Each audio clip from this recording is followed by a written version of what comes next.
John chapter 9. As Jesus was walking along, he saw a man who had been blind from birth. Rabbi, his disciples asked him, why was this man born blind? Was it because of his own sins or his parents' sins? It was not because of his sins or his parents' sins, Jesus answered. This happened so the power of God could be seen in him. We must quickly carry out the tasks assigned to us by the one who sent us. The night is coming, and then no one can work. But while I am here in the world, I am the light of the world. Then he spit on the ground, made mud with the saliva, and spread the mud over the blind man's eyes. He told him, go wash yourself in the pool of Siloam. Siloam means sent. So the man went and washed and came back seeing.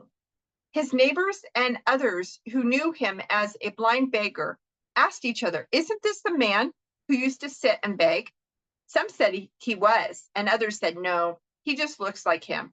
But the beggar kept saying, yes, I am the same one. They asked, who healed you? What happened? He told them, the man they call Jesus made mud and spread it over my eyes and told me, go to the pool of Siloam and wash yourself. So I went and washed, and now I can see. Where is he now? They asked. I don't know, he replied.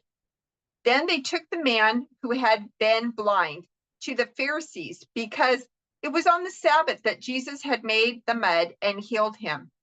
The Pharisees asked the man all about it.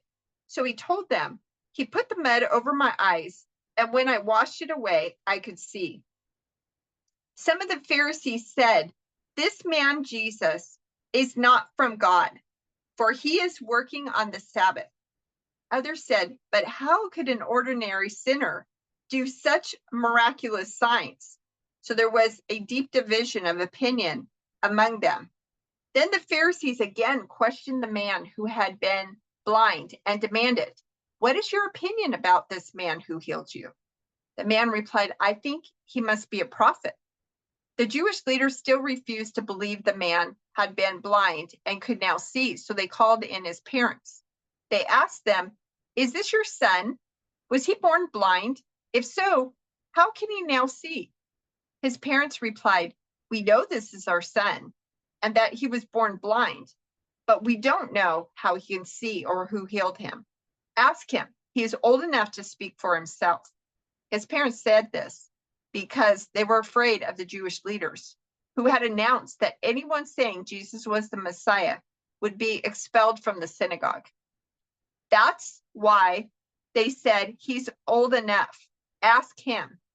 So for the second time, they called in the man who had been blind and told him, God should get the glory for this because we know this man, Jesus, is a sinner. I don't know whether he is a sinner, the man replied, but I know this. I was blind and now I can see. But what did he do? They asked. How did he heal you?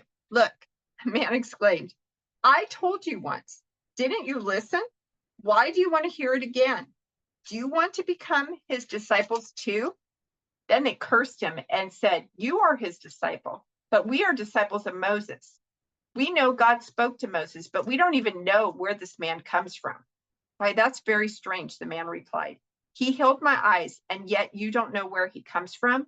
We know that God doesn't listen to sinners, but he is ready to hear those who worship him and do his will.